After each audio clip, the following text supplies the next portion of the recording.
பெரும் பணம் சம்பாதிச்சு கோடீஸ்வரர்கள் ஆனவர்கள், வெற்றி மேல வெற்றியை குவித்து கொண்டே இருப்பவர்கள், நினைத்ததை நடத்தி காட்டியவர்கள், ஆசைப்பட்டதை அடைந்தவர்கள், இவங்க அத்தனை பேருமே காமனா பொதுவா ஒரு செயலை செய்யக்கூடிய ஒரு ஹேபிட் உள்ளவர்களாக இருந்திருக்கிறார்கள்னு ஆய்வுகள் சொல்லுது.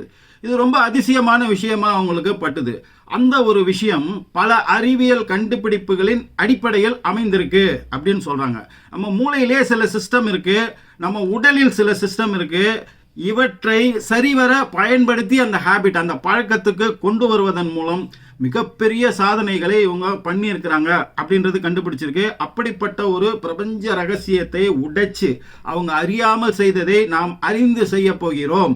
இதுக்கு பல்வேறு விதமான ஆய்வுகள், பல்வேறு விதமான ஆராய்ச்சிகள், அது அறிவியல் ஆராய்ச்சி, மருத்துவ ஆராய்ச்சி, உளவியல் ஆராய்ச்சின்னு ஏகப்பட்ட விஷயங்கள்லேருந்து நமக்கு தேவையான விஷயத்தை தேர்ந்தெடுத்து அதை தொகுத்து புள்ளிகளாக இருக்கிறத அப்படியே இணைச்சி கோலமாக்கி, பூக்களாக இருக்கிறத உதிரி பூக்களாக இருக்கிறத அப்படியே இணைச்சி மாலையாக்கி உங்கள் கழுத்தில் வெற்றி மாலையாக போட போகிறோம். இந்த வீடியோ முடியும் போது அந்த உணர்வு, அந்த அனுபவம், உங்களை வாழ்க்கையை மாற்றக்கூடிய ஒரு விஷயத்தை கற்றுக்கொண்ட அனுபவம் உங்களுக்கு கண்டிப்பாக இருக்கும். இந்த கண்டென்ட் என்னுடைய சிந்தனையில் உதித்ததும், அதற்கு ஆதரவாக இவ்வளவு ஆராய்ச்சிகள் நான் தேடும்போது உடனடியாக என் கண்களில் பட்டதும், அதன் அடிப்படையில் ஒரு விஷயம் பொதுவாக இருப்பது தென்பட்டதும், அதை வைத்து இந்த வீடியோ உருவாக்கப்பட்டதும், அது இந்த இணையதளத்தில் ரிலீஸ் ஆகி அதை நீங்கள் கிளிக் பண்ணி உள்ளே பார்க்கறது, இது அத்தனைக்கும் பின்னாடி ஒரு பிரபஞ்ச தொடர்பு இருக்கிறதா நான் நினைக்கிறேன். அதனால இயற்கையோ கடவுளோ பிரபஞ்சமோ நம்ம ஒன்று ஆசைப்பட்டுட்டோம்னா அதை நமக்கு கொடுக்கறதுக்கு எல்லா விதத்திலையும் முயற்சி பண்ணுவாங்க. அதை எடுத்துகிட்டு அப்படியே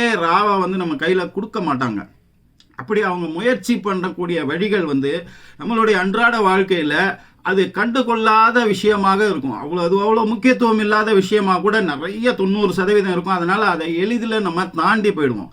அதை கடந்து போபவர்கள் இவர்கள். இப்போ நம்ம சொன்ன வெற்றியாளர்கள் லிஸ்ட்டுன்னு, இவர்கள் இதை கடந்து போகும்போது அதுக்குள்ளே இருக்கிற ஏதோ ஒரு விஷயம், ஏதோ ஒரு ஸ்பார்க்கு, ஒரு பொறி அவர்களுக்குள்ளே உருவாகி அது வளர்ந்து பெரிதாகி அவர்கள் மிகப்பெரிய சாதனைகளை படைத்தவர்களாக இருக்கிறாங்க.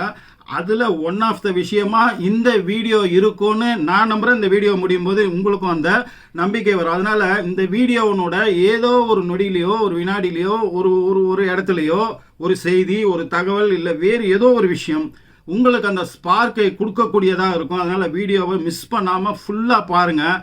உங்களுடைய வாழ்க்கையை மாற்றக்கூடிய வீடியோவாக, நிமிடங்களாக இந்த நிமிடங்கள் கண்டிப்பாக இருக்கும் அப்படின்ற உறுதிமொழியை நான் கொடுக்குறேன். சரி, இதுக்கு காரணம் என்ன அப்படின்னு பார்க்குறோம். ஃபர்ஸ்ட் கண்டுபிடிப்பு, நிறைய கண்டுபிடிப்புகள் நம்மளுடைய வீடியோ எல்லாமே இந்த லா ஆஃப் அட்ராக்ஷன், ஈர்ப்பு விதியை பற்றி ஏகப்பட்ட வீடியோ நீங்கள் பார்த்துருப்பீங்க. அதிலெல்லாம் பொதுவாக ஜென்ரலாக சொல்லுவாங்க அதுக்கு பின்னாடி உள்ள அறிவியல் என்ன, இது அறிவியல் பூர்வமானதா, இதற்கு எதுவும் அறிவியல் ஆதாரங்கள் இருக்கா அப்படின்றத அவ்வளோவா சொல்ல மாட்டாங்க. இப்போ நம்ம ஏற்கனவே முன்னாடி சொன்ன வீடியோவில் சரி, இப்போ இந்த வீடியோவில் மிக மிக முக்கியமான அறிவியல் கண்டுபிடிப்புகளின் அடிப்படையிலான விஷயத்தை தான் இப்போ நம்ம சொல்ல போகிறோம். ஸோ ரொம்ப கூர்ந்து கவனமாக கேளுங்க, உங்கள் வாழ்க்கையை மாற்றக்கூடிய வீடியோவாக இது இருக்கும். சரி, RAS இந்த வார்த்தைகளை நீங்கள் இனிமேல் மறக்கவே கூடாது. ஏன் மறக்கக்கூடாது? இது ஒரு மிக முக்கியமான கண்டுபிடிப்பு. என்ன கண்டுபிடிப்பு? ரெட்டிகுலர் ஆக்டிவேட்டிங் சிஸ்டம் அப்படின்றது தான் RAS. சரி, இந்த ஆங்கில பெயர்கள் எல்லாம் விட்டுருவோம். இது என்ன செய்யுது? இதுதாங்க நம்மளுடைய பாதுகாப்பு, நம்ம மூளையுடைய பாதுகாப்பு.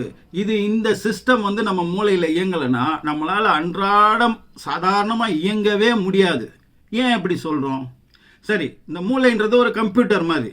இது பார்க்கறது, கேட்கறது, உணர்வுகள், ஐம்புலன்களால் வரக்கூடிய அத்தனை டேட்டாஸையும் தகவல்களையும் அது பதிவு பண்ணி வச்சுக்கும்.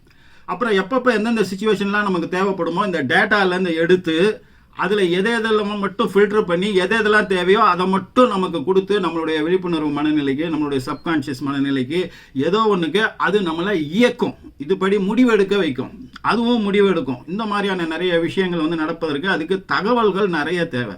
அப்போது ஒரு ஃபேஸ்புக்கை நம்ம பார்க்குறோம், ஒரு வலைத்தளத்தில் இன்ஸ்டாகிராம் பார்க்குறோம், ஏகப்பட்ட விஷயங்களை பார்க்குறோம், ஸ்க்ரோல் பண்ணிகிட்டே இருக்கோம். ஆயிரக்கணக்கான தகவல்கள் ஒரு செகண்டில், ஒரு ஹவரில் நம்ம பார்த்துக்கிட்டே இருக்கோம். நம்ம ஆஃபீஸ் போகிறோம், டூர் போகிறோம், வெளியே போகிறோம். அப்போது நம்மளை சுற்றி ஆயிரக்கணக்கான நிகழ்வுகள் நடந்துக்கிட்டே இருக்குது. அதெல்லாம் கண்கள் பார்க்குது, காதுகள் கேட்குது, ஐம்புலன்களாலும் அந்த தகவல்கள் உள்ளே போய்கிட்டே இருக்குது. இவ்வளோத்தையும் மூளை ப்ராசஸ் பண்ணி ஏன்னா அதுக்கு நம்ம சொல்லி கொடுக்கறது இல்லை. இப்போ நம்ம ஒரு குழந்தைய வளர்க்குறோம், ஒரு பெட்டு வளர்க்குறோம், ஒரு நாய், பூனை இது மாதிரி வளர்க்குறோம்னா அதுங்களுக்கு சில பயிற்சி கொடுத்து அதை நமக்கு ஏற்ற மாதிரி மாற்றிக்கிறோம் இல்லையா? அந்த மாதிரி இதை விட பவர்ஃபுல்லான பெட்டு அந்த மூளை, அதுக்கு நம்ம எந்த ட்ரைனிங்கும் கொடுக்கறதில்ல. அதனால அதுவே அதுக்கு ட்ரைனிங் கொடுத்துக்குது. அப்போ அதுக்கு தேவையானது தகவல்கள். அந்த தகவல்களை வச்சு பேட்டர்னை உருவாக்கும். பேட்டர்னை உருவாக்கி நமக்கு தேவைப்படுற நேரத்தில் நமக்கு முடிவுகளை எடுக்கக்கூடிய விஷயங்களை அது தெரியப்படுத்தும். அப்போ பார்க்குற அத்தனை விஷயத்தையும் அது ப்ராசஸ் பண்ணி இதில் இவனுக்கு எது தேவை எது தேவையில்லைன்னா நம்ம சொல்லலை இல்லையா அப்படின்னு தெரியாமல் கன்ஃபியூஸ் ஆகி எல்லாத்தையும் அது பதிவு பண்ணி வச்சுக்கிச்சுன்னா இந்த மூளை வெடித்து சிதறிடும். இந்த மூளை என்ன ஆகும்னா அப்செட் ஆகும். அதோட வேலையை திறம்பட செய்ய முடியாது. அந்த மாதிரி நேரங்களில் தான் நம்ம மனநிலை குன்றியவர்களாக, மனநிலை மாறியவர்களாக, மனநிலை பாதிக்கப்பட்டவர்களாக நிறைய பேர் இருக்கிறாங்க இல்லையா? அந்த மாதிரி சூழலில் தான் அப்படி ஆகுறாங்க. மூளை அதனோட கெப்பாசிட்டிலேருந்து திணறுது, எப்படி வேலை செய்யறது அப்படின்னு தெரியாமல் திணறும் பொழுது அந்த மாதிரி விஷயம் நடக்குது. அப்போது இதுக்கு ஒரு பாதுகாப்பு சிஸ்டம் ஒன்று இல்லைன்னு வச்சிங்களேன், நம்மளால் ஒரு மணி நேரம் கூட, ஒரு நாளில் ஒரு மணி நேரம் கூட இயங்க முடியாது, எல்லாருமே பைத்தியம் ஆகிடும். அப்போ இது மிக மிக முக்கியமானது. இந்த RAS ரெட்டிகுலர் ஆக்டிவேட்டிங் சிஸ்டம்ன்றது ஒரு கவசம், ஒரு பாதுகாப்பு கவசம், ஒரு ஃபில்டரிங் சிஸ்டம், ஒரு வடிகட்டக்கூடிய ஒரு அமைப்பு. எதை வடிகட்டுது? நமக்கு எது தேவையோ அந்த விஷயங்களை மட்டுமே உள்ளே போகிறதுக்கு அலோவ் பண்ணும். மீதி விஷயம் 90% விஷயத்தை உள்ளே போகவே அலோவ் பண்ணாமல் அது ஒரு கவசம் மாதிரி இருந்து, ஃபில்டர் மாதிரி இருந்து அதை எதிரொலித்து திருப்பி அனுப்பிவிடும். அது உள்ளுக்குள்ளேயே போகவே போகாது. அப்புறம் உள்ளே போகிற விஷயங்களில் எதுக்கு முக்கியத்துவம் கொடுத்து குறைந்த கால ஞாபகத்தில் வச்சுக்கணும், நீண்ட காலத்தில் ஞாபகத்தில் வச்சுக்கணும் அப்படின்றத பல்வேறு விஷயங்களை அதோட இணைச்சி அதை ஆய்வு பண்ணி அதை ஃபைல்களாக கிரியேட் பண்ணி இப்படி ஏகப்பட்ட மாபெரும் வேலைகளை அது செய்யுது. இப்படி பிரித்து வைக்கிறதுனால தான் சில நேரங்களில் நம்மளால் முக்கியமான முடிவுகள் எடுக்கும்போது இந்த டேட்டாலேருந்து எடுத்து தான் மூளை அப்போ இது அனுபவங்களின் மூலமாகவும் பிற விஷயங்களின் மூலமாகவும் இந்த தகவல்களை எவ்வளவுக்கு எவ்வளோ நம்ம பதிவு பண்ண வைக்கிறோமோ அவ்வளோக்கு அவ்வளோ நல்லது. இப்போ இந்த ஃபில்டரிங் சிஸ்டத்தை தாண்டியே உள்ளே போகிற விஷயம். சரி, இப்போ இதோட இன்னொரு விஷயம் இது கூட ஜாயிண்ட் ஆகுது. இதை பற்றி நமக்கு நாமே விரித்து நமக்கு நாமே அதில் வீழக்கூடிய விசித்திர வலைகள் அப்படின்னு சொல்லிட்டு ஒரு வீடியோ போட்டிருக்கோம். 21 விசித்திர வலைகள். அதில் ஒரு விசித்திர வலையை பற்றி, மன வலையை பற்றி, மைண்டு ட்ராப்பை பற்றி நான் பேசியிருப்பேன். அதை இங்கே எடுத்துகிட்டு வரேன். இது கூட இணைஞ்சி எப்படி செயலாற்றுது ரொம்ப கவனமாக கேளுங்க, ரொம்ப கவனமாக புரிஞ்சிக்குங்க. ரொம்ப ரொம்ப எஃபெக்டிவான முக்கியமான விஷயம் இது. கன்ஃபர்மேஷன் பயாஸ் அப்படின்னு ஒரு விஷயம் நம்ம பேசியிருப்போம். என்ன இது கன்ஃபர்மேஷன் பயாஸ் அப்படின்னா, நம்ம எந்த ஒரு விஷயத்தையுமே ஒரு கருத்துருவாக்கத்தை ஏற்படுத்தி தான் மூளைக்கு அனுப்புகிறோம். அப்போ தான் அது இந்த ஃபில்டரிங் சிஸ்டத்தை தாண்டி உள்ளே போக அலோவ் பண்ணும். ஒருத்தரை பார்த்தோன்னா ஒரு கருத்து, ஒரு விஷயத்தை சொல்கிறாங்க, அதோட நல்லது கெட்டதை பற்றி ஒரு கருத்து, அது உண்மையா பொய்யான்றதை பற்றி ஒரு கருத்து, பிலீஃப் சிஸ்டம், உங்களுடைய நம்பிக்கை அடிப்படையில் ஆன அந்த அமைப்பின் மூலமாக ஒரு கருத்துருவாக்கம், ஒரு பர்செப்ஷன் அது உருவாக்கப்பட்டால் தான், அந்த கோட்டிங் ஏற்பட்டால் தான் இந்த RASன்ற ஃபில்டரிங் சிஸ்டத்தை தாண்டி அது மூளைக்குள்ளே போகும். அதுக்கப்புறம் என்ன பண்ணணும்னா, இதுக்கு பேர் தான் கன்ஃபர்மேஷன் பயாஸ். நீங்கள் நினைக்கக்கூடிய விஷயம் தப்பாக கூட இருக்கலாம், ஆனால் அதை நீங்கள் பிலீவ் பண்ணிட்டீங்கன்னா அதன் மேலே அந்த கோட்டிங் பூசப்பட்டு அது உள்ளே அலோவ் பண்ணிடும். இப்போ மிகப்பெரிய செலிபிரிட்டிஸ், அது திரைத்துறையில் இருக்கட்டும், ஒரு நடிகரை பிடிச்சிருக்கு, ஒரு நடிகையை பிடிச்சிருக்கு, ஒரு இசையமைப்பாளரை பிடிச்சிருக்கு, ஸ்போர்ட்ஸில் ஒரு குறிப்பிட்ட நபரை பிடிச்சிருக்கு, அதே மாதிரி அரசியல்வாதிகளில் ஒரு சில பேரை நமக்கு பிடிச்சிருக்கு, இப்படின்னு செலிபிரிட்டிஸ், பிரபலங்கள் உருவாகுது இந்த கன்ஃபர்மேஷன் பயாஸ் அப்படின்ற விஷயத்தினோட அடிப்படையில் தான். இதை ரொம்ப ரொம்ப ரொம்ப ரொம்ப நுணுக்கமாக நீங்கள் புரிஞ்சுக்கணும். அப்போது ஒன்ஸு இவர்களை பிடித்து விட்டால், இந்த விஷயங்கள் பிடித்து விட்டால், இந்த கொள்கைகள் பிடித்து விட்டால், இந்த கருத்துக்கள் பிடித்து விட்டால், நீங்கள் என்ன பண்ணுவீங்க, உள்ள அலோவ் பண்ணி அது ஃபைல் கிரியேட் பண்ணப்பட்டுச்சுன்னா அதுக்கப்புறம் இந்த ரெக்டிஃபையிங் ஆக்டிவேட்டிங் சிஸ்டம் என்ன செய்யும்னா, இதற்கு சப்போர்ட்டிவ் டாக்குமெண்ட்ஸ் மாதிரி இதற்கு தேவையான வலு சேர்க்கக்கூடிய விஷயங்களாக பார்த்து தேடும். ஆட்டோமேட்டிக்காக அதை பார்த்தோன்னே ஈர்த்துடும். அப்போது நீங்கள் எதை பிலீவ் பண்ணுகிறீர்களோ அது சம்பந்தமான விஷயங்களை தேட ஆரம்பிக்கும். இல்லை கேட்குற ஐம்புலன்களை உணரக்கூடிய விஷயங்கள்லேருந்து அதுக்கு சப்போர்ட்டிவாக இருக்கிறது, அதை வலுவேற்றக்கூடிய விஷயங்களெல்லாம் எடுத்து அதை சேர்த்து அதை பர்மனெண்ட் பர்செப்ஷனாக மாற்றும். ஒன்ஸ் அது பர்மனெண்ட் பர்செப்ஷனாக சேவ் பண்ணப்பட்டால், பர்மனெண்ட் சேவ், அதாவது நிரந்தர ஞாபகத்தில் அது போய் உட்கார்ந்துருச்சுன்னா அதுக்கப்புறம் உங்கள்கிட்ட அதை பிரித்து எடுக்கிறது ரொம்ப ரொம்ப கடினமான விஷயம். இது காதலில் ஆரம்பித்து ஏகப்பட்ட விஷயங்களுக்கு இது பொருந்தும். இதை பற்றி நம்ம மேலோட்டமாக நிறைய வீடியோவில் நம்ம பேசியிருக்கோம். ஆனால் இங்கே கொஞ்சம் டெப்த்தாக போய் பேச போகிறோம். அப்போது இந்த ரெட்டிகுலர் ஆக்டிவேட்டிங் சிஸ்டத்தை சரிவர பயன்படுத்தி நம்ம புகழின் உச்சிக்கோ வெற்றிகளை குவிக்கவோ பணங்களை சேர்க்கவோ எப்படி நம்ம பயன்படுத்துறது அப்படின்றது தான் இங்கே ட்ரிக்கு. இது நம்மளுடைய பாதுகாப்புக்காக ஏற்படுத்தக்கூடியது.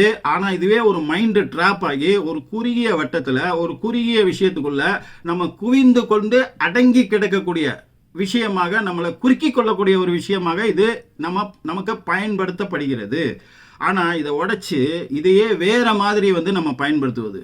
இது எப்படி அப்படின்னு கேட்டிங்கன்னா, அதாவது அடம் பிடிக்கிற குழந்தைக்கு அது இப்போ கொடுத்து அதை சமாதானப்படுத்துகிறோம் இல்லையா, அதே மாதிரி கண்ணுக்குட்டியை காமிச்சு பாலை கறக்கிறோம் இல்லையா, அந்த மாதிரியான ஒரு விஷயம்தான். இப்படி செயல்படக்கூடிய இந்த மூளையை அதுக்கு தேவையான விஷயத்த இந்த ரெக்டிஃபையிங் ஆக்டிவேட்டிங் சிஸ்டம், ரெக்டிகுலர் ஆக்டிவேட்டிங் சிஸ்டத்துக்கு ஏற்ற மாதிரி தான் நான் உனக்கு இதை பண்ணுறேன் அப்படின்றத காண்பித்து சில விஷயங்களை நம்ம சாதித்து கொள்வது அப்படின்றது. இல்லைன்னா இன்னொரு விதத்தில் நம்ம இதை சொல்லணும்னா, இந்த ரெட்டிகுலர் ஆக்டிவேட்டிங் சிஸ்டம் ஆர்ஏஎஸை ட்ரைனிங் கொடுத்து எதை ஃபில்டர் பண்ணணும், எதை நீ ஃபில்டர் பண்ணக்கூடாதுன்னு நம்ம அதுக்கு அட்வைஸ் பண்ணி பழக்கப்படுத்தி நம்மளுடைய செல்ல பிராணிகளை எப்படி நம்ம பயிற்சி கொடுத்து நமக்கு ஏற்ற மாதிரி கொண்டு வரோமோ, அது மாதிரி இந்த ஆர்ஏஎஸ் சிஸ்டத்தை நமக்கு ஏற்ற மாதிரி கொண்டு வந்துட்டீங்கன்னா வெற்றி உங்ககிட்ட தான். இதை பற்றி டாக்டர் கோபஸ் ஒய்ஸ்தோசன் அப்படின்ற ஒரு லைஃப் எக்ஸ்சேஞ்ச் அப்படின்ற ஒரு அமைப்பை, இந்த ஒரு விஷயம் நம்ம 2-3 விஷயத்தை பேச போகிறோம். இந்த ஒரு விஷயத்தை மட்டும் பேஸ் பண்ணி இதை இந்த ஆர்ஏஎஸ் சிஸ்டத்தை சரிவர பயன்படுத்தி எப்படி நம்ம பெரிய ஆளாகிறது அப்படின்றத பற்றி ஒரு அமைப்பையே உருவாக்கி லைஃப் எக்ஸ்சேஞ்சுன்னு பல்லாயிரக்கணக்கான பேர்களுடைய வாழ்க்கையில் மாற்றத்தை உண்டு பண்ணியிருக்கிறாரு. சரி, இது ஒரு விஷயம். அவர் இதுக்கு என்னென்ன ஆய்வுகளை பண்ணாரு அப்படின்றத பார்ப்போம். ஃபர்ஸ்ட் அவர் என்ன சொல்றாருன்னா, ரொம்ப நுணுக்கமாக கவனிங்க அவர் சொல்ற உதாரணங்களை. ஒரு காட்டுக்குள்ள போறீங்க, அப்படியே உங்களுக்கு சுகமா இருக்கு, சத்தமே இல்லை, அந்த மரங்கள் காற்றுல அசைகிற ஓசை, குயில்கள், அந்த குருவிகள், பறவைகள் ஓசை, அந்த சருகுகளோட ஓசை, இதெல்லாம் மனசுக்கு ரொம்ப ரம்மியமாக இருக்குது. அந்த சுற்றுச்சூழத்தில் இருக்கிற மலர்களோட கலர், வண்ணங்கள், அந்த புல்லு மேலே நடந்து போகும்போது உண்டான சுகம், இது எல்லாத்தையும் அனுபவிச்சுட்டே நீங்கள் போகிறீங்க. ஓகே, இப்போ ஒரு புலி உங்களை துரத்துதுன்னு வச்சுங்க. அந்த சூழலில் இப்போ நீங்கள் ஓட ஆரம்பிக்கும் போது உங்களுக்கு முன்னாடி இருந்த மனநிலை இருக்குமா? உங்களால் அந்த சுற்றுச்சூழலில் உள்ள அந்த இனிமையான விஷயங்களெல்லாம் சொன்னோம் இல்லையா, அதெல்லாம் உங்கள் மனம் ரசிக்க முடியுமா? இப்போ உங்களுடைய ஃபோக்கஸ் எல்லாம் எதில் குவிக்கப்படும்னா, அந்த புலிகிட்டேருந்து தப்பிக்கிறதுக்கு நம்ம எந்த பாதையில் எவ்வளோ வேகத்தில் எப்படி ஓடணும் அப்படின்ற விஷயம் அது மட்டுமே கண்களில் படும். அது விஷயமான இது மட்டுமே உங்களுடைய ஐம்புலன்களால் உணரப்படும். அப்போது அந்த சர்வைவல், தன்னைத்தானே காப்பாற்றி கொள்ளும் ஒரு சூழல் வரும்போது உங்களுடைய இந்த RAS system, first RAS system எப்படி வேலை செஞ்சது, சுற்றி இருக்கிற அத்தனையும் வாட்ச் பண்ணி எல்லாத்தையும் மூளைக்குள்ளே எடுத்துக்கிட்டு அதன் மூலமாக ஒரு சந்தோஷத்தை உருவாக்கி உங்களுக்கு கொடுத்தது இல்லையா, இப்போ அது எல்லாத்தையும் ஃபில்டர் பண்ணிடும். இந்த ஃபில்டரிங் சிஸ்டம் எப்படி எப்படி வேலை செய்யுதுன்றதை பாருங்கள். அத்தனையும் ஒதுக்கிட்டு இப்போ நீங்கள் உங்களை காப்பாற்றி கொள்வதற்கு என்ன தேவையோ அதை மட்டும் மூளைக்குள்ளே அலோவ் பண்ணும். அப்போ உங்கள் கண்களாக இருக்கட்டும், உணர்வுகளாக இருக்கட்டும், எல்லாமே உங்களை காப்பாற்றிக் கொள்வதற்கான வழிமுறைகளை தேடக்கூடிய விஷயங்களாகவும் அதை மட்டுமே உள்ளே போகிறதுக்கு மீதி எல்லாம் ஃபில்டர் ஆகி போயிடும். ஒரு உதாரணம் இப்போ புரிஞ்சுது இல்லையா? சரி, 2வது எக்ஸாம்பிள் அவர் சொல்கிறாரு. ஒரு ஃப்ளைட்டு டேக் ஆஃப் ஆகிற இடத்துக்கு, அதாவது ஒரு ஏர்போர்ட்டுக்கு பக்கத்தில் இருக்கக்கூடிய ஒரு வீடு. அந்த வீட்டில் ஒரு கணவன், மனைவி, ஒரு குழந்தை இருக்காங்க. அவங்க ரொம்ப வருடமாக இருக்கிறாங்க. இப்போ அந்த இரவில் அவங்க தூங்கும்போது அந்த ஒவ்வொரு 10 நிமிடத்துக்கு ஒரு முறை அந்த ஃப்ளைட்டு ஏறுவதும் இறங்குவதும், அதாவது லேண்டிங் ஆவதும் டேக் ஆஃப் ஆகிறதும் நடந்து கொண்டே இருக்கக்கூடிய ரொம்ப பிஸியான ஏர்போர்ட்டுன்னு வச்சுங்க. ஒரு ஃப்ளைட்டு ஏறும்போதும் இறங்கும் போதும் எவ்வளோ சத்தம் கேட்கும் அப்படின்றது நமக்கு தெரியும் இல்லையா? அப்போது கொஞ்ச நாள் அங்கே பழகிடுச்சுன்னா இப்போ இந்த சத்தம் உங்களுக்கு கேட்காது. அப்போது ஒரு குழந்தையோட சத்தம் எவ்வளோ வீக்காக இருக்கும். நைட்டில் அதுக்கு பசிக்குது, அது அழுகுது அப்படின்னும் போது அந்த மனைவி உடனே எந்திரிச்சிருவாங்க. அவ்வளோ நேரம் எவ்ரி 10 மினிட்ஸுக்கு, ஒவ்வொரு 10 நிமிடத்துக்கு ஒரு முறை அவ்வளோ சத்தத்தோடு கிளம்பி போகிற அந்த ஃப்ளைட்டு, இறங்கக்கூடிய ஃப்ளைட்டு சத்தம் அவங்க தூக்கத்தை தொல்லை பண்ணாது. ஆனால் அந்த குழந்தையுடைய அழுகை சத்தம் அவங்கள விழிக்க வச்சிடும். அப்போ இங்கே புரிஞ்சுதுங்களா, அந்த ஆர்ஏஎஸ் சிஸ்டம் எதை ஃபில்டர் பண்ணுது, எதை அலோவ் பண்ணுது அப்படின்றது. சரி, இப்போ அந்த கணவன் தூங்கிட்டே இருப்பான். ஏன்னா மனைவி இருக்கா, அவள் பார்த்துக்குவா அப்படின்னும் போது அவனுடைய ஃபில்டரிங் சிஸ்டம் அந்த குழந்தையோட அழுகையை கூட அவன் மைண்டுக்குள்ளே போக விடாது. ஃப்ளைட்டோட சத்தமும் கேட்காது, குழந்தையோட அழுகை சத்தமும் கேட்காது. மனைவி ஏஞ்சி இது பண்ணிடுவான்ற விஷயம் உள்ளே போய் மைண்டில் டேட்டாவாக பதியும் போது இது ஆர்ஏஎஸ் சிஸ்டத்தின் மூலமாக ஃபில்டர் பண்ணப்படும். இப்போ மனைவி ஊருக்கு போயிடுறாங்கன்னு வச்சுங்க. குழந்தைய பார்த்துக்கிட்டு இவர் இருக்கணும் அப்படின்னும் போது அதே இரவில் அந்த குழந்தைய அழுவுதுன்னா அந்த கணவன் எந்திரிச்சு அதுக்கு என்னன்றது சாப்பாடு கொடுக்கறதுக்கு பார்ப்பான். இப்போ அவனுடைய ஃபில்டரிங் சிஸ்டம் வந்து மற்ற எல்லாத்தையும் ஃபில்டர் பண்ணிடும், அந்த ஃப்ளைட் சத்தமோ மற்ற இதையோ ஃபில்டர் பண்ணிடும். ஆனால் அந்த குழந்தையோட அழுகையை உள்ளே வந்து அலோவ் பண்ணும். இது ஏன்னா அந்த மனைவி இல்லை, நம்ம தான் பார்த்துக்கணும் அப்படின்ற ஒரு டேட்டா உள்ளே போய் அது பதிவு செய்யப்படும் போது அதுக்கேற்ற மாதிரி இந்த ஃபில்டரிங் சிஸ்டம் வந்து மாறுகிறது. இது வந்து நல்ல இப்போ ஓரளவுக்கு உங்களுக்கு புரிஞ்சிருக்கும்னு நினைக்கிறேன் இந்த ஃபில்டரிங் சிஸ்டம் வந்து எப்படி வேலை செய்யுதுன்னு. சரி, கடைசியாக ஒரு எக்ஸாம்பிள். கார் ஓட்ட கற்றுக்குறோம். ஆரம்பத்தில் நமக்கு எப்படி இருக்கும்னா, சில நாட்கள் கை இந்த வேலை செய்யணும், இந்த கை இந்த வேலை செய்யணும், கண்ணு நேராக பார்க்கணும், சைட் மிரரை பார்க்கணும், பேக் மிரரை பார்க்கணும், கால் கிளச்சு போடணும், பிரேக்கு பிடிக்கணும், ஆக்சிலேட்டர் அமுத்தணும். என்னடா இது, ஐம்புலன்களும் வேலை செய்யணும், அறிவும் வேலை செய்யணும், எல்லாமே வேலை செய்யணும் அப்படின்னும் போது அவ்வளோ கஷ்டமாக கார் ஓட்டுறது. இவ்வளோத்தையும் எப்படி நம்ம செஞ்சுக்கிட்டே கார் ஓட்டிகிட்டே இருக்கிறதுன்றது வந்து பெரிய ஸ்ட்ரெஸ்ஸாக இருக்கும், நமக்கு ஒரு மன அழுத்தமான கஷ்டமான காரியம் மாதிரி.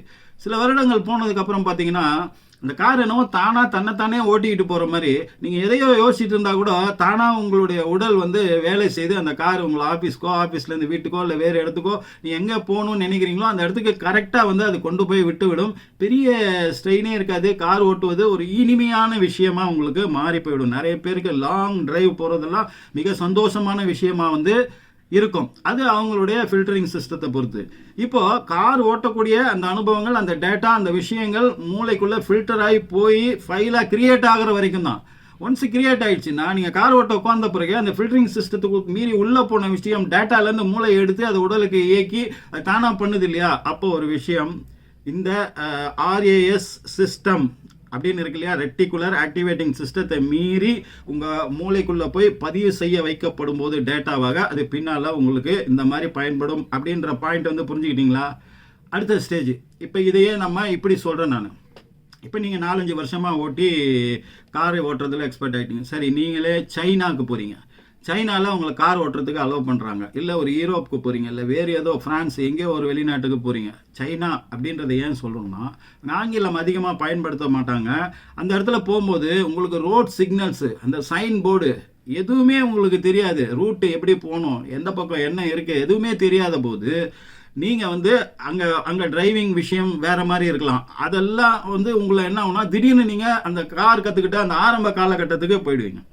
அப்போ அந்த ஸ்டேஜில் உங்களுக்கு என்ன அழுத்தம் இருந்தது, என்ன பதட்டம் இருந்தது, என்ன பரபரப்பு இருந்ததோ அது இப்போவும் வரும். நீங்கள் 4-5 வருஷமாக கார் ஓட்டி பழகி இருந்தாலுமே சில லேனில் தான் சில இதை ஓட்டணுன்ற மாதிரி ரூல்ஸ் எல்லாம் மாறும் பொழுது, எல்லாமே மாறும் பொழுது அந்த டேட்டா பயன்படாது.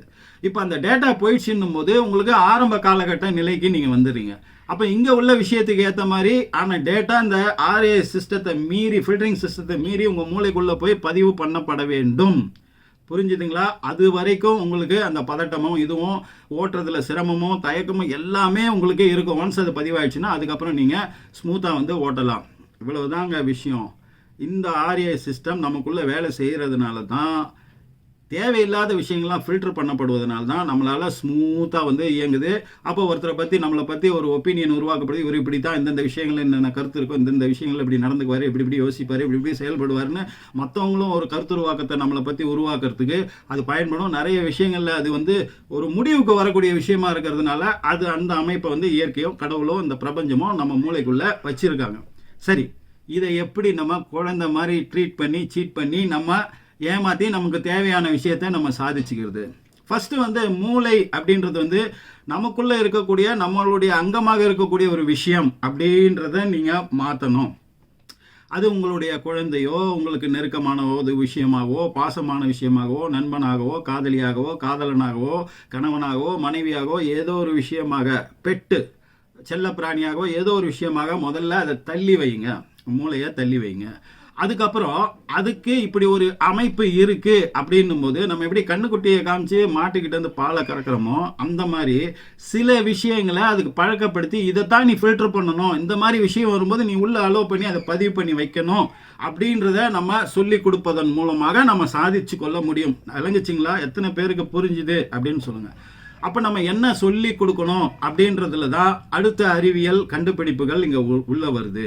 இப்போ நம்ம நிறைய இதில் நிறைய பேர் நிறைய வீடியோ நிறைய டெக்னிக்ஸ்லாம் சொல்கிறாங்க. விஷுவலைஸ் பண்ணணும், கனவு காணணும், நீங்கள் வெற்றி அடைகிறத அப்படியே கண்ணில் பார்க்கணும், அதை பற்றியே திரும்ப திரும்ப சொல்லணும். இதெல்லாம் எதுக்குன்னு கேட்டிங்கன்னா, இந்த ஆர்ஏ சிஸ்டத்தை மீறி ஒரு விஷயத்தை உள்ளே புகுத்தக்கூடிய ஒரு முயற்சி தான். அப்போ இது நமக்குள்ள வலுக்கட்டாயமாக திணிக்கப்படக்கூடிய ஒரு விஷயம்னு நீங்கள் நினச்சிட்டு இருக்கிற வரைக்கும் அது நடக்கவே நடக்காது. மூளையை தள்ளி வச்சு அதை ஒரு விஷயமா நீங்கள் டீல் பண்ணுங்க. அப்போ வந்து உங்களுக்கு ரொம்ப ரொம்ப எளிமையாக இருக்கும். ஏன்னா இத்தனை வருடங்களா இந்த ஃபில்டரிங் சிஸ்டம் வந்து வேலை செய்து நிறைய விஷயங்களை சேர்த்து வச்சிருக்கு கஷ்டப்பட்டு.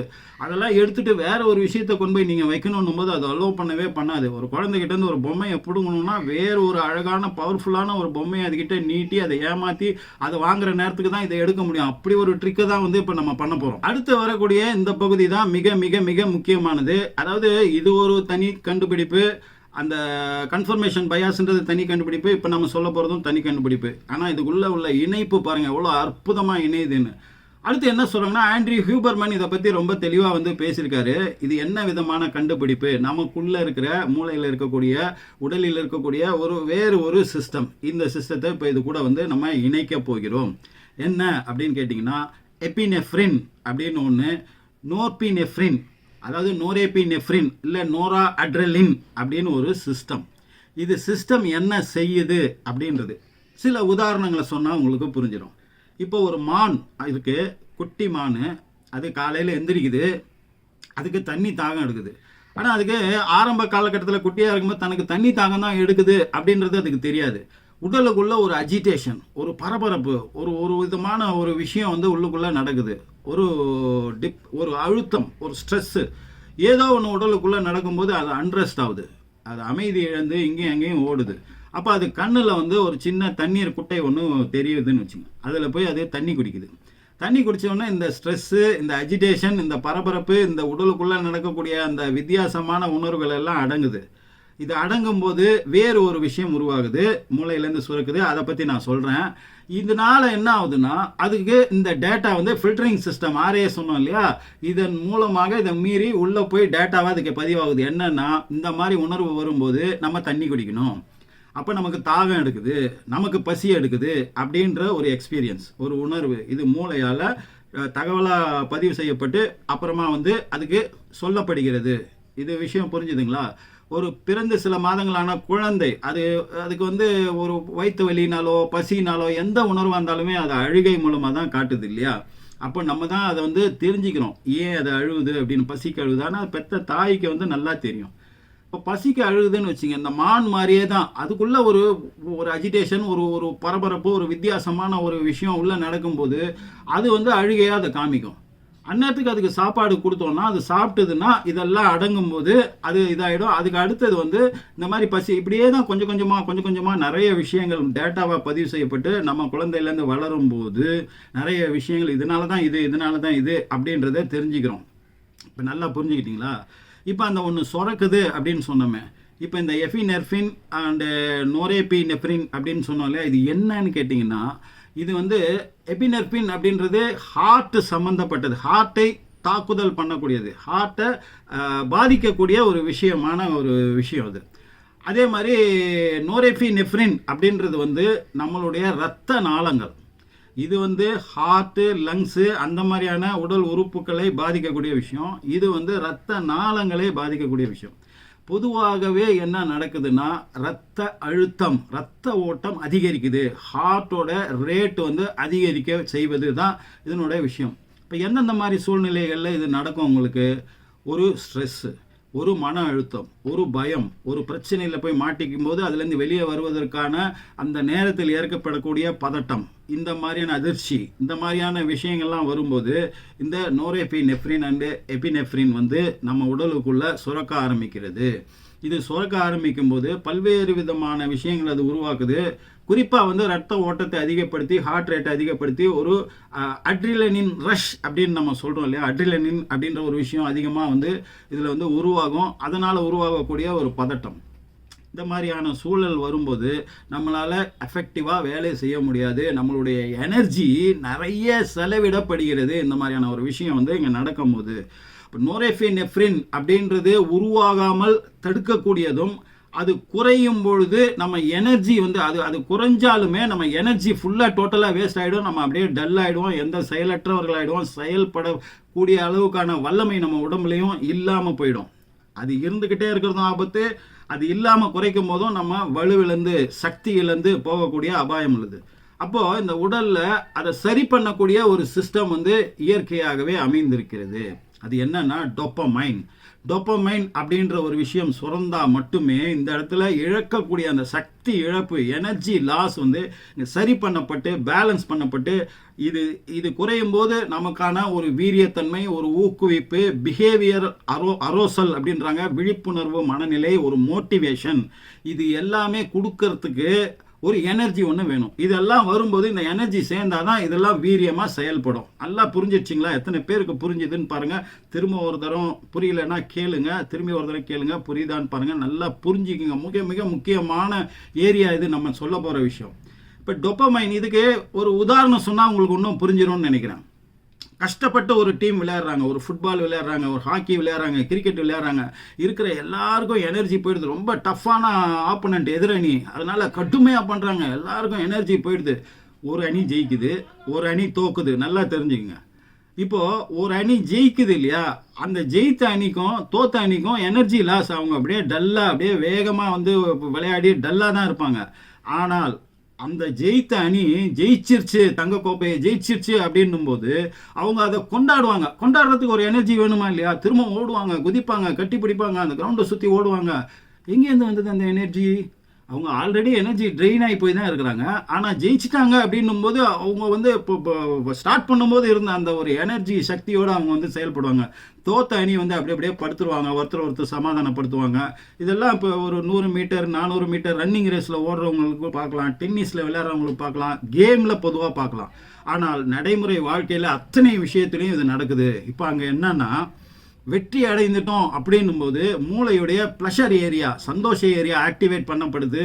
அதன் மூலமாக டோப்பமைன் அப்படின்ற ஒரு விஷயம் அங்கே சுரக்கப்படுகிறது. இது சந்தோஷத்தை, எனர்ஜியை, ஊக்குவித்தலை கொடுக்கக்கூடிய ஒரு விஷயம். நம்மளுடைய ஸ்ட்ரெஸ்ஸை குறைக்கக்கூடிய விஷயமா நம்ம எப்பப்பெல்லாம் ஒரு விஷயம் செய்யும்போது நமக்கு சந்தோஷம் உருவாதுன்னா டோப்பமைன் சுரக்குது அப்படின்னு அர்த்தம். இப்போ இதை ஒரு படி மேலே போய் இதனோட அபாயத்தை என்னன்னு சொல்கிறோம் வச்சுங்க. இப்போ நம்ம தொடர்ந்து வந்து மது குடிக்கிறோம், இல்லை வந்து சிகரெட் பிடிக்கிறோம், இல்லை வேறு கெட்ட பழக்கங்கள், போதைக்கு அடிமையாகக்கூடிய விஷயங்கள், இதை தொடர்ந்து பண்ணும்போதும் ஏன் இதெல்லாம் பண்ணுறாங்கன்னா இந்த டோப்பமைன் சுரக்குது. இந்த டோப்பமைன் சுரந்து சந்தோஷத்தை கொடுக்கறதுனால, இனம் புரியாத ஒரு சந்தோஷம், என்னன்னு அவங்களுக்கு சொல்ல தெரியாது, இனம் புரியாத சந்தோஷத்தை கொடுக்கறதுனால அதையே திரும்ப செய்ய சொல்லி இந்த மூளை வந்து உங்களுடைய விழிப்புணர்வு மனநிலைக்கே உத்தரவிடும். இப்படி செஞ்சால் எனக்கு வந்து டோப்பமைன் சுரக்குதுன்னு. டோப்பமைன் சுரக்கிறது வந்து பல விதத்தில் நல்லது. அதனால இது சுரக்க வைப்பதன் மூலமாக இந்த விஷயத்தை தொடர்ந்து பண்ணுறதுக்கு அது அப்போ ஆர்ஏஎஸ் சிஸ்டம், நம்மளுடைய ஃபில்டரிங் சிஸ்டம் இருக்கு இல்லையா, அது வந்து ஈஸியாக அந்த மாதிரியான விஷயங்களை உள்ளே போகிறதுக்கு அலோவ் பண்ணும். அதுக்கு நல்லது கெட்டதே தெரியாதுங்க மூளைக்கோ. இப்போ நம்ம சொல்லக்கூடிய ஃபில்டரிங் சிஸ்டத்துக்கோ, இல்லை அடுத்து சொல்லிட்டு இருக்கக்கூடிய இந்த விஷயங்களுக்கோ நமக்கு இது நல்லது இது கெட்டதுன்றது தெரியாது. நமக்கு எது பிடிக்கும் பிடிக்காது. இதன் மூலமாக ஒரு விஷயம் நடக்குது அப்படின்னா அதை வந்து திரும்ப செய்ய வச்சுக்கிட்டே இருக்கும். ஏன்னா அது இயங்கணும், அதுதான் அதுக்கு முக்கியமானது. அப்போ இந்த டோப்பமைன் சுரக்குதேன்றதுக்காக ஒருத்தரை பார்க்குறோம், விருப்பப்படுறோம், லவ் பண்ணுறோம், அவங்களே திரும்ப பார்க்கணும்னு நினைக்கிறோம், அவங்க எல்லாமே இருக்க முடியாதுன்னு நினைக்கிறோம், நமக்கு சாப்பாடு வரல, தூக்கம் வரல, எந்நேரமாக அதே சிந்தனையாக இருக்கிறோம். ஏன்னு கேட்டிங்கன்னா அவங்கள பார்க்கும்போது, அவங்க கூட இருக்கும்போது டோப்பமைன் சுரக்குது. டோப்பமைன் சுரக்கும் போது மூளை வந்து அதை பதிவு பண்ணிவிட்டு ஃபில்டரிங் சிஸ்டத்தை ரிலாக்ஸ் பண்ணுது. இதை அலோவ் பண்ணு, இதன் மூலமாக டோப்பமைன் சுரக்குது அப்படின்னு. அப்போ டோப்பமைன் சுரக்கிறதுனால மீண்டும் அதை செய்யறதுக்கு ஒரு விஷயத்தை தூண்டுதல் வேலை வந்து இங்கே நடக்குது மூளையின் மூலமாக. திரும்ப பண்ணும்போது திரும்ப அந்த டோப்பமைன் சுரக்கும் போது இது பெர்மனன்ட் பர்செப்ஷன் ஃபைலாக வந்து இது செஞ்சாதான் இந்த டோப்பமைன் சுரக்கும் அப்படின்னு. அப்போ நம்ம போதைக்கு அடிமையாகிறோம், ஒரு விஷயத்துக்கு கெட்ட பழக்கத்துக்கு அடிமையாகிறோன்னும் போது அது மட்டுமே நமக்கு டோப்பமைனை சுரக்கக்கூடிய விஷயம் அப்படின்னு மூளை பதிவு பண்ணிடுச்சுன்னா, அது இல்லைன்னா டோப்பமைன் சுரக்காதுன்னும் போது நமக்கு கை கால் படப்படன்னு ஆகுது, ஒரு மாதிரி ஆகுது. அப்போ அந்த மாதிரியான பழக்கத்துக்கு வந்து அது இருந்தால் தான் இயங்க முடியுன்ற ஒரு செயற்கையான நிலைக்கு வந்து மூளையால் தள்ளப்படுறாங்க. இது வந்து நெகட்டிவ் சைடு. அதனால தான் ஒரு காதலி பெற்றவங்கள விட்டுட்டு மற்றவங்களையும் விட்டுட்டு இப்போ ஒரு வருஷத்துக்குள்ளே பார்த்த ஒரு பெண்ணையோ பையனையோ அவ்வளோ அட்டாச்மெண்ட், அவ்வளோ இது உயிரை கூட கொடுக்கக்கூடிய அளவுக்கு அது போகுதுன்னா அது வந்து இந்த டோப்பமைன் அப்படின்ற விஷயத்தின் மூலமாக ஏற்படக்கூடிய அடிக்ஷன், அடிமைத்தனம், அடிமையாவது போதைக்கோ இந்த மாதிரியான விஷயங்களுக்கோ. இப்போ இதை நம்ம லைட்டாக பாசிட்டிவ் சைடுக்கு பார்க்க போகிறோம். போதை நல்லதுன்னு வச்சுக்கோம். எந்த விதமான போதைக்கு? இப்போ நம்மளை வாழ்க்கையில் உயர்த்தக்கூடிய, வெற்றிகளை தரக்கூடிய, நம்ம நினைச்சதை அடையக்கூடிய விஷயங்களை செய்வதற்குண்டான அந்த போதை அப்படின்னு நம்ம பணம் சம்பாதிக்கிறது நிறைய பேருக்கு போதை, புகழ் சம்பாதிக்கிறதுன்னு நிறைய பேருக்கு போதை இருக்கு இல்லையா? அந்த மாதிரியான விஷயத்தை பண்ணும்போதும் இந்த டோபமைன் சுரக்கும். அப்போ இதை திரும்ப திரும்ப திரும்ப திரும்ப திரும்ப ரிப்பீட்டடாக நீங்கள் வந்து பண்ணும் பொழுது என்ன ஆகுனா, இதனால் மட்டுமே இந்த டோபமைன் சுரக்கும். இல்லை 90% இதுதான் இதுக்கு காரணமாக இருக்குன்ற தகவல் உங்கள் மூளையில் போய் பதிவாகி விட்டதென்றால், பெர்மனன்ட் பெர்செப்ஷன் ஃபைனில் அது உங்கள் ஆள் மனநிலையை தூண்டி உங்களுடைய விழிப்புணர்வு மனநிலைக்கு ஒன்று என்ன சொல்லணும்னா, அதை திரும்ப திரும்ப திரும்ப திரும்ப செய் அப்படின்னு. அப்போ ஒரு விஷயத்தை செய்கிறோம், நமக்கு பாராட்டு கிடைக்குது, ஒரு இதில் இப்போ ஃபஸ்ட் ரேங்க் எடுக்கிறோம், இல்லை ஒரு தேர்தலில் ஜெயிக்கிறோம், ஒரு ஒரு விஷயத்தை ஒரு ஒரு ஸ்போர்ட்ஸில் ஜெயிக்கிறோம், ஏதோ ஒன்றில் ஒரு சின்ன வெற்றி கிடைச்சதன் மூலமாக அந்த டோபமைன் சுரக்கிற அந்த சிஸ்டம் வேலை செஞ்சிச்சுன்னா, அந்த ஆர்ஏஎஸ் ஃபில்டரை இது தாண்டி அது உள்ளே பதிவாயிடுச்சுன்னா, இதை திரும்பி திரும்பி பண்ணு, அடுத்தடுத்த ஸ்டேஜுக்கு போ அப்படின்ற உணர்வு வந்து உங்களுக்கு வரும். அப்போ வேறு விதமான விஷயங்கள் எல்லாம் இங்கே ஃபில்டர் பண்ண விடணும். உங்கள் கண்ணு முன்னாடி எதுவுமே ஒரு விஷயத்தில் இந்த பணம் கிடச்சிதுன்னா அடுத்து அதை செய், அதுக்கு அடுத்தது செய். அது நல்ல வழியில் சம்பாதிக்கக்கூடிய பணமா, தீய வழியில் சம்பாதிக்கக்கூடிய பணமா அப்படின்றது வந்து மூளைக்கு தெரிவதில்லை. இதன் மூலமாக பணம் வருது, அதன் மூலமாக டோபமைன் இப்போ சுரக்குது, அதன் மூலமாக மூளையின் ப்ளஷர் ஏரியா ஆக்டிவேட் ஆகுது, இது உனக்கு சுகமாக இருக்குது, உனக்கு ஹாப்பினஸ் கொடுக்குது, நல்ல விஷயமா இருக்குது, அப்போ இது திரும்ப திரும்ப செய்யும். இதை நம்ம ரெஸ்ட்ரிக்ட் பண்ணி நல்ல விஷயமாக்கி இப்போ நம்ம கொடுக்கறதுக்கு என்ன பண்ணணும்? இப்போ இங்கே தான் வந்து நம்ம இதை அத்தனையை இணைச்சி ஒரு விஷயமாக்கி ஒரு விஷயமா உங்களுக்கு வந்து சொல்ல போகிறோம். என்ன சொல்ல போகிறோம் அப்படின்னு கேட்டிங்கன்னா, இது ஹேண்ட்ரியோ ஹூபர்மேனும் மற்றவங்களும் சொன்ன ஒரு மிக முக்கியமான விஷயம், மிக முக்கியமான உளவியல் கண்டுபிடிப்பு. நம்மளை இயக்குவது நம்ம இறந்த காலத்தில் செய்த செயல்களின் விளைவுகள் தான் நிகழ்காலம். இப்போ ஏற்கனவே ஒரு வீடியோவில் நம்ம தெளிவாக சொல்லியிருந்தோம், இந்த சிஸ்டத்தை மாற்றி நம்மளுடைய எதிர்கால செயல்களின் விளைவுகளாக நிகழ்காலத்தை நீங்கள் மாற்றணும். எத்தனை பேருக்கு புரியுதுன்னு பாருங்கள். இறந்த காலத்தினுடைய பாதிப்பு, அதோட வலையிலேருந்து, அதனோட அந்த மைண்டு ட்ராப்லேருந்து நம்ம வெளியே வரணும். இப்போ நீங்கள் இறந்த கால செயல்களின் விளைவுகளாக இங்கே செய்கிறது நிகழ்கால செயல்களாக மாறி அது செய்யும்போது அதனோட விளைவுகள் வந்து எதிர்காலத்தில் பிரதிபலிக்கும் போது இறந்த காலத்தினோட விஷயம்தான் அங்கே ரிப்பீட் பண்ணப்படும். இது ஒரு லூப்பு மாதிரின்னு வச்சுங்க. சுற்றி சுற்றி சுற்றி இந்த வலைக்குள்ளே, இந்த லூப்புனா ஒரு ரப்பர் பேண்டு, இதில் அப்படியே சுற்றிக்கிட்டே இருக்கிறோம் நம்ம. அதனால தான் நம்மளால் இதை தாண்டி வெளியே வந்து வர முடியல. அப்போ நீங்கள் இறந்த காலத்தின் செயல்களே விளைவுகளாக இங்கே வருதுன்னா, இப்போ நீங்கள் செய்யக்கூடிய செயல்கள் அந்த இறந்த காலத்தின் பாதிப்புகளாக இல்லாமல் அதை டோட்டலாக கட் பண்ணிவிட்டு இப்போ செய்யக்கூடிய செயல்கள் எதிர்காலத்தின் விளைவுகள், இந்தந்த விளைவுகளை உருவாக்கணும் அப்படின்றது ஒன்று. எதிர்காலத்தில் இந்த விளைவுகள் உருவாக்கப்படும் போது என்னென்ன செயல்களை நம்ம செய்வோம் அதை வந்து நிகழ்காலத்தில் செய்வது. எத்தனை பேருக்கு புரிஞ்சுது? ரொம்ப ரொம்ப ரொம்ப முக்கியமான விஷயம். இப்போ செய்யக்கூடிய செயல்களின் விளைவுகளாக எதிர்காலத்தில் நமக்கு தேவையான விஷயத்தை மாற்றிக்கொள்வது, எதிர்காலத்தில் இது நடக்க போகிறது அப்படின்றத நம்பி அதுக்கப்புறம் என்னென்ன செயல்களை செய்வோமோ அதை வந்து நிகழ்காலத்தில் செய்வதன் மூலமாக அந்த விளைவுகளை நீங்கள் உருவாக்குவது செயற்கையா. இந்த ஒரு சிஸ்டம் சேஞ்ச், இந்த சேஞ்ச் ஆஃப் சிஸ்டம் வந்து நீங்கள் மூளைக்கு இந்த ஆர்ஏஎஸ் சிஸ்டம் மூலமாக ஃபில்டர் பண்ண முடியாதபடி உள்ளே கொண்டு போயிட்டீங்கன்னா, ஆர்ஏஎஸ் சிஸ்டத்துக்கு நீங்கள் சொல்லிக் கொடுக்குறீங்க இதை உள்ளே அலோ பண்ணு அப்படின்றது. ஏற்கனவே இருந்த சிஸ்டம் இந்த இறந்த காலத்தின் பாதிப்பாக நிகழ்காலத்தில் நம்ம இயங்கக்கூடிய விஷயத்தை மாற்றி, அந்த ஃபில்டரிங் சிஸ்டத்தை மாற்றி இதை ஃபில்டரிங் சிஸ்டத்துக்கு நீங்கள் பழக்கப்படுத்தி கொடுப்பது. அப்போ நீங்கள் ஒரு விஷயத்துலையுமே நீங்கள் வெற்றி அடைந்த பின்னால் என்ன மாதிரி ஃபீல் பண்ணுவீங்க, என்ன மாதிரி இருப்பீங்க, என்னென்ன செய்வீங்க, என்னென்ன மாதிரி பேசுவீங்க, என்னென்ன மாதிரி செயல்படுவீங்களோ அதை நிகழ்காலத்தில் நீங்கள் செய்வது. இறந்த காலத்தில் விதைச்ச விதை தான் இப்போ வந்து மரமாகி நிற்குது.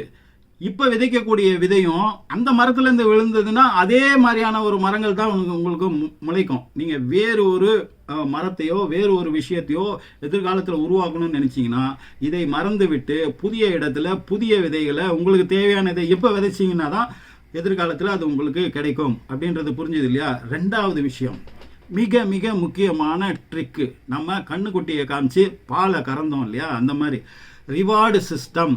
இதை எப்படி புரிஞ்சிக்கிறது அப்படின்னு கேட்டிங்கன்னா, நம்ம கண்ணுக்குட்டியை காமிச்சு பாலை கறந்ததுன்றது ஒன்று. ரெண்டாவது, உங்கள் வீட்டு குழந்தை கடைக்கு போக சொல்கிறீங்க, அது போகலைன்னா அதுக்கு பிடித்தமான ஒரு பொருள், அந்த பொருளை வந்து நீ வேணால் வாங்கிக்கோ அப்படின்னு சொன்னீங்கன்னா அது போகும். இந்த எக்ஸாமில் நீ ஃபஸ்ட்டு மார்க் எடுத்தீங்கன்னா உனக்கு இந்த பரிசு வந்து கொடுப்போம். அதுக்கு பிடிச்சமான ஒரு விஷயம் கேட்குதுன்னு வச்சுக்கோ. சரி, அடுத்து வர குவார்டர்லி எக்ஸாமில் நீ ஃபஸ்ட் ரேங்க் வாங்கிக்கோ, இல்லை 1லேருந்து 10 ரேங்க் 5 ரேங்க் ஏதோ ஒன்று, ஒரு டார்கெட் ஒன்று கொடுக்குறீங்க, அதை நீ அச்சீவ் பண்ணிட்டீங்கன்னா உனக்கு அது, உனக்கு ஒரு சைக்கிள் வாங்கி தரேன், பையனாக இருந்தால் உனக்கு ஒரு பைக் வாங்கி தரேன், உனக்கு ஒரு வாட்ச் வாங்கி தரேன், ஏதோ ஒன்று. அப்போது இந்த ரிவார்டிங் சிஸ்டம் மூலமாக மூளைக்கு அந்த ஆர்ஏஎஸ்குள்ளே போய் என்ன பதிவாகுதுன்னா இது நம்ம ஜெயிக்கணும், அப்போ தான் இது கிடைக்கும் அப்படின்றது திரும்ப திரும்ப அது பதிவாகி விட்டது என்றால் மற்ற விஷயத்தெல்லாம் அதை ஃபில்டர் பண்ணிவிட்டு அவனை ஃபோக்கஸ் பண்ணி படிக்க வச்சு அதை பண்ண வச்சு அந்த இப்போ இது வந்து நம்ம தொழிற்சாலையில் போனஸ் கொடுப்பாங்க, ஒரு டார்கெட் வச்சு அதை அதை அதிகமாக டார்கெட்டை மீறி செய்கிறவங்களுக்கு ஊக்குவிப்பு தொகை கொடுக்குறாங்க. நிறைய விஷயம் இந்த ரிவார்டிங் சிஸ்டம் வந்து நம்ம சொசைட்டியில் பல்வேறு விதமாக வந்து பயன்படுது இல்லையா.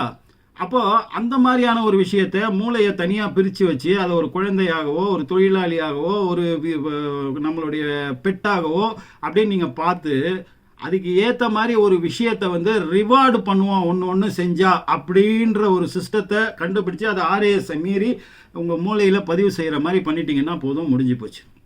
அப்போ அன்னன்னைக்கு செய்கிற விஷயங்களில் சின்ன சின்ன விஷயங்கள் உங்களுக்கு இதை முடிச்சாகணும் அப்படின்னு சில விஷயங்கள் இருக்கும்போது இந்த விஷயத்தை முடிக்கிறதுக்கு நீ எனக்கு ஹெல்ப் பண்ணு, நான் உனக்கு இந்த விஷயத்தை உனக்கு ரிவார்டாக கொடுக்குறேன் அப்படின்னு. அப்போ மூளைக்கு என்ன பிடிக்கும் அப்படின்னா அந்த டொப்பமைன் சுரப்பது தான் அது அதிகமாக பிடிக்கும். அப்போது அந்த விஷயம் அது செய்வதற்கு நமக்கு மோட்டிவேஷனையும் நமக்கு நிறைய ஊக்குவிப்பையும் கொடுத்து நம்மளை செய்த பிறகு அது தானாக, ஆனால் அதுவே தான் அது அதனோட இதுலேருந்து சுரக்க வைத்துக் கொள்ளுது. அது வந்து அதுக்கு தெரியாது இது ஒரு ரிவார்டு சிஸ்டம், இது செஞ்சனால தான் இது உனக்கு நான் கொடுத்தேன், இது நிகழ்ந்தது அப்படின்ற மாதிரி நீங்கள் அதை சேஞ்ச் பண்ணணும். இல்லை உங்களுக்கு பிடிச்ச விஷயம் ஒரு வீடியோ கேம்ஸ் விளையாடுவது பிடிக்கும் அப்படின்னாக்கா நீங்கள் படிக்கணும், இல்லை ஒரு வேலை செய்யணும், ஒரு விஷயத்தை முடிக்கணும் அப்படின்றது அது பிடிக்காத விஷயமா இருந்ததுன்னா கூட நீங்கள் அதை முடிச்சு கொடுத்துட்டு அதுக்கப்புறம் இதை நீங்கள் விளையாடுங்க. இந்த பழக்கத்துக்கு வரும்போது மூளைக்கு அந்த ஒரு ரிவார்டு கிடைக்குது அப்படின்றது. நீங்கள் வந்து ஒரு ஆஃபீஸ் வேலையோ உங்களுக்கு பிடிச்சமான வேலையோ செஞ்சிட்ருக்கீங்க, அந்நேரத்துக்கு உங்கள் மனைவி வந்து கொஞ்சம் கடைக்கு போய் இதை வாங்கிட்டு வாங்க அப்படின்னாக்கா உங்களுக்கு வந்து எரிச்சல் எதுவுமா இருக்கும், ரொம்ப பிடிச்சி ரொம்ப அப்படியே உள்ள இதுவாகி டீப்பாக போய் நம்ம ரொம்ப ஆர்வமாக வேலை செஞ்சுட்டு இருக்கும்போது அதை கெடுக்கிற மாதிரி இந்த மாதிரி ஒன்று செய்கிறாங்களே அப்படின்றது. அந்நேரத்துக்கு நீங்கள் வந்து என்ன பழக்கப்படுத்தணும்னா, சரி இதை செஞ்சு கொடுத்துட்டா அதுக்கப்புறம் நம்மளை கேள்வி கேட்பாரே இல்லை, இதை நம்ம எத்தனை மணி நேரம் வேணால் செய்யலாம் அப்படின்ற ஒரு பழக்கம் வந்து மூளைக்கு ஆல்ரெடி நீங்கள் சொல்லிட்டீங்கன்னா அப்போ அது வந்து உங்களுக்கு கஷ்டமான விஷயமா தெரியாது. ரெண்டாவது, உளவியலோட மிகப்பெரிய ரகசியம் என்னன்னா, இந்த மாதிரி நமக்கு பிடிக்காத விஷயத்தை செய்கிறோம் இல்லையா, அதன் மூலமாக தான் அதிகமாக எனர்ஜி உருவாக்கப்பட்டு ஊக்குவித்தல் நடந்து மோட்டிவேஷன் உருவாகி தன்னம்பிக்கை அதிகமாக உருவாகிறது. இந்த பிடிக்காத விஷயத்தை ஃபோர்ஸ்ஃபுல்லாக நம்மளை பண்ண வைப்பதும் நம்ம பண்ணுவதும் தான் அப்படின்ற ஒரு கண்டுபிடிப்பும் இதுக்குள்ளே வந்து ஜாயிண்ட் ஆகுது. இப்போ இந்த ரிவார்டிங் சிஸ்டத்தை உங்கள் இஷ்டப்படி நீங்கள் எப்படி பயன்படுத்தணுமோ அப்படி நீங்கள் பயன்படுத்தலாம். உங்கள் மூளைக்கு நீங்கள் சொல்கிறீங்க ஒரு விஷயம் பண்ணால் உனக்கு இந்த ரிவார்டு கிடைக்கும், ஒரு விஷயம் பண்ணால் நான் பீச்சுக்கு போவேன், உங்கள் அப்படியே கண்ணில் அப்படியே பார்ப்பேன், அது உனக்கு அப்படியே ரொம்ப சந்தோஷமாக இருக்கும், டொப்பமைன் நிறைய சுரக்கும் அப்படின்னு சொல்லி பழக்கப்படுத்துங்க. இது உங்களுக்கே பிடிச்ச விஷயமா தான் இருக்கும். அதையே நீங்கள் தனியாக படுத்தி அதை நான் செய்கிறேன் அப்படின்னு நீங்கள் அந்த கண்ணுக்குட்டியை காமிக்கிற மாதிரி பால் நமக்கு வேணும் இல்லையா. அப்போது ஒரு சினிமா பார்க்க கூட்டிகிட்டு போகிறேன், ஒரு கேம்ஸ் விளையாடுறேன், ஆனால் எனக்கு இது முடியணும், இது முடிஞ்சாதான் அப்படின்னு உங்களுக்கு நீங்களே வந்து அந்த ரிவார்டிங் சிஸ்டத்தை இந்த டெக்னிக்கில் நீங்கள் பயன்படுத்துனீங்கன்னா இது மிகப்பெரிய கண்டுபிடிப்புகள், மனிதர்கள் மீது நடத்தப்பட்ட நிறைய விஷயங்களை அடிப்படையாக வச்சு கண்டுபிடிக்கப்பட்ட ஒரு விஷயங்க, சாதாரண விஷயம் இல்லை. இந்த ரிவார்டிங் சிஸ்டம் அப்படின்றத வச்சு நம்ம என்ன நினைக்கிறோமோ, நம்ம என்ன ஆசைப்படுறோமோ, என்ன இது பண்ணுறோமோ ஃபஸ்ட்டு அதை விஷுவல் பண்ணுறது. நம்ம விஷுவல் பண்ண என்ன ஆகுனாக்கா இந்த ஆர்ஏஎஸ் சிஸ்டம் வந்து இதை ஏன் திரும்ப இவன் யோசிக்கிறான், திரும்ப மனக்கண்ணில் பார்க்குறான், காட்சிப்படுத்துகிறான் அப்படின்னும் போது அது ஒரு ஸ்டேஜில் அந்த ஆர்ஏஎஸை மீறி அது உள்ளே போகும்போது தான் மிராக்கிள் நடக்கும். அப்போ திரும்ப அது பண்ணும்போது இது எப்படி டீப்பாக போய் அது அந்த ஆர்ஏஎஸ் சிஸ்டத்தை உடச்சிட்டு உள்ளே போகணும்னா இது எவ்வளோ மைன்யூட்டாக டீட்டெயில்டாக உள்ளே நீங்கள் போகிறீங்க. ஒரு கார் வாங்கணுன்னா அதோட கலரு, அதோட இது என்ன, அதை உட்காந்து ஓட்டி பார்க்குறது, ஃபேமிலியோட என்ஜாய் பண்ணுறது அப்படின்னு ரொம்ப டீப்பாக அது உள்ளே போகும்போது ஆர்ஏஎஸ் சிஸ்டத்தை மீறி அது உள்ளே போகும். அப்போ நீங்கள் அந்த விஷயம் நடந்ததற்கு பின்னால் வரக்கூடிய விஷயங்களை இங்கே நிகழ்காலத்தில் நீங்கள் பண்ணுறது. அப்புறம் ரெண்டாவது ரிவார்டிங் சிஸ்டம், அது ஒன்று சொன்னேன் இல்லையா. மூன்றாவது மிக மிக மிக முக்கியமானது, இது வந்து ஒரு ஜேர்னி. நீங்கள் நினச்சதை அடையிறது அப்படின்றது வந்து ஒரு பயணம், அது ஒரு இலக்குன்னு நினைக்காதீங்க. அது இலக்குன்னு நினச்சிங்கன்னா அதை நீங்கள் அடையவே முடியாது. இது ஒரு பயணத்தில் அந்த ஒரு இலக்கை நீங்கள் அடைஞ்சால் அதை தாண்டியும் போவீங்க. நம்ம ஒரு அது ஊரை தாண்டி வேற ஒரு இடத்துக்கு போகணுன்னா நடுவில் வரக்கூடிய சின்ன சின்ன ஊர்கள்லாம் ஒரு இலக்காக இருக்கும் இல்லையா. அப்போ அந்த பயணத்தின் மூலமாக தான் கடக்க முடியும். இது ஒரு பயணம் அப்படின்னு நினைங்க. இந்த பயணத்தில் நடக்கக்கூடிய அத்தனை விஷயங்களும் சந்தோஷமான விஷயங்கள், உங்களை சந்தோஷப்படுத்தக்கூடிய, உங்கள் வாழ்க்கையை மாற்றக்கூடிய விஷயங்கள். அப்போ நீங்கள் அங்கே போய் அடைஞ்சதுக்கு பின்னாடி இப்போ நிறைய பேரோட சுயசரிதை புத்தகங்களை எடுத்து பாருங்களேன். ரொம்ப ரொம்ப ரொம்ப முக்கியமான விஷயங்க. அந்த சுயசரிதையில் அவங்களோட சின்ன வயசில் பட்ட கஷ்டங்கள் துயரங்கள் அத்தனையும் அவங்க வந்து எழுதிக்கிட்டே வருவாங்க. கடைசி அவங்க எப்படி வந்து வாழ்க்கையில் ஜெயிச்சு பெரிய சாதனையாளர்களாக ஆனாங்கன்னு. ஆல்மோஸ்ட் 90% எல்லாரோட வாழ்க்கையிலையும் இந்த மாதிரி கஷ்ட நஷ்டங்களை தாண்டி தான் வந்திருப்பாங்க. இப்போ ஜோக்குக்காக கூட கவுண்டமணி வந்து இந்த சூரியனோ அந்த படத்தில் வந்து அவர் சொல்லுவார், அவரை வந்து சிபிஐ விசாரணைக்கு கூப்பிடுவாங்க, அவர் ஒரு அரசியல்வாதி. அப்போ வந்து அவர் சிரிப்பார், இதெல்லாம் வந்து நாளைக்கு சரித்திரமாகும், புத்தகத்தில் எழுதுவாங்க, மாணவர்கள் படிப்பாங்க அப்படின்லாம் சொல்லுவார் இல்லையா. அது என்னதான் ஜோக்காக இருந்தாலுமே அதுதாங்க ரியாலிட்டி. இன்றைக்கி நீங்கள் படுற கஷ்டங்கள் துயரங்கள் எல்லாமே நாளைக்கு அந்த கோலை ரீச் பண்ண பிறகு திரும்பி பார்த்தீங்கன்னா சுகமான அனுபவமாக இருக்கும்.